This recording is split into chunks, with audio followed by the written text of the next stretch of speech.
네, 어린이날 연휴 동안에 극장 가는 북적이었습니다. 하지만 한국 영화는 큰 관심을 받지 못했습니다. 네, 월요일 출근길 인터뷰에서는 엄살이 아니다, 진짜 위기에 봉착했다는 자성의 목소리를 내고 있는 한국영화진흥위원회로 가보겠습니다.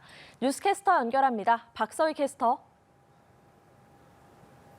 월요일 출근길 인터뷰에서는 한국영화진흥위원회 박기용 위원장을 만나 얘기 나눠보겠습니다. 안녕하세요. 네, 안녕하세요. 네, 올해로 한국영화진흥위원회가 50주년을 맞이했는데요. 어떤 의미를 찾을 수 있을까요? 네, 한국영화진흥과 함께한 50년이라고 말씀드릴 수 있을 것 같습니다. 우리 위원회의 전신인 영화진흥공사가 창립한 1973년의 한국영화는 정부의 철저한 통제하에 놓여 있었습니다. 정부의 지시를 따르는 20개 영화사만 제작, 배급, 수입이 가능했고요. 그러다 보니까 한국 영화가 죽어가고 있다라는 말까지 들었습니다. 그동안 한국 영화는 제작 자주와 검열 철폐, 헐리우드 직배 반대와 함께 스크린 쿼터, 정치 투쟁 등 우여곡절을 겪으면서 발전을 해왔고요. 어느덧 세계가 열광하는 K-무비 열풍을 불러일으키고 있습니다. 감개무량합니다. 그런데 지난 3월 한국 영화 관객 점유율이 26.8%로 2004년 이후에 가장 낮은 3월을 맞이했는데요. 이렇게 부진한 이유가 있을 것 같은데요.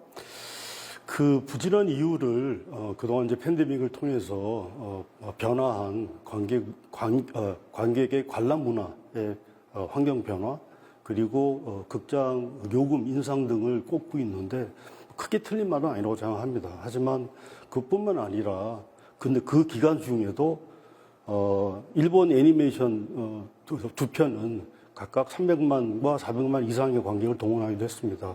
그 이야기는 결국은 앞에서 말씀드렸던 그런 요인도 작용하기는 하지만은 볼만한 영화가 있다면 관객은 여전히 극장으로 가고 있다는 것을 반증을 한다고 볼 수 있습니다.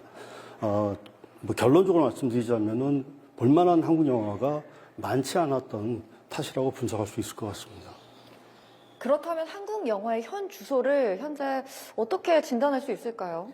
한국 영화는 최대의 위기라고 말씀드릴 수 있을 것 같습니다.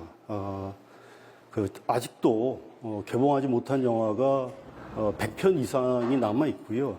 저예산 영화까지 포함하면 그보다 더 훨씬 많은 숫자입니다. 그리고 동시에 지금 제작되고 있는 신작 영화는 10편이 채 안 됩니다. 이런 상태라면은 상당히 우려하고 있는 심각한 위기라고 볼 수가 있을 것 같습니다. 영화 관람료가 너무 비싸다는 지적도 있거든요. 이거에 대해서 어떻게 생각하시나요? 근데 그것은 그동안 팬데믹을 거치면서 막대한 피해를 본 극장업계에서 불가피한 선택이었다고 저희는 이해를 하고 있습니다. 입장료가 오른 것은 사실이지만은 그럼에도 불구하고 극장 입장료는 다른 공연 관람료에 비하면 여전히 가장 낮은 수준입니다.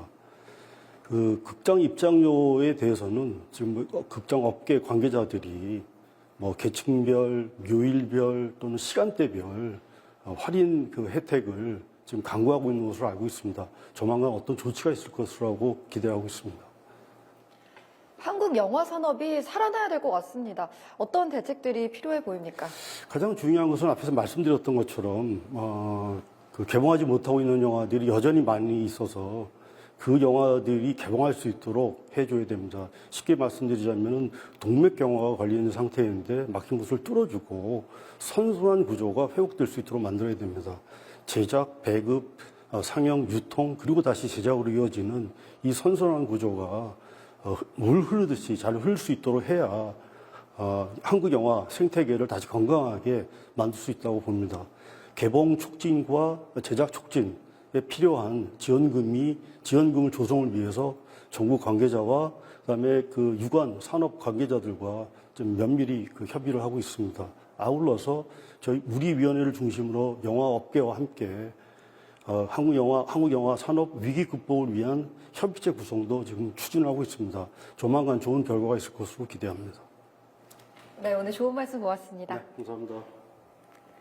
지금까지 출근길 인터뷰였습니다.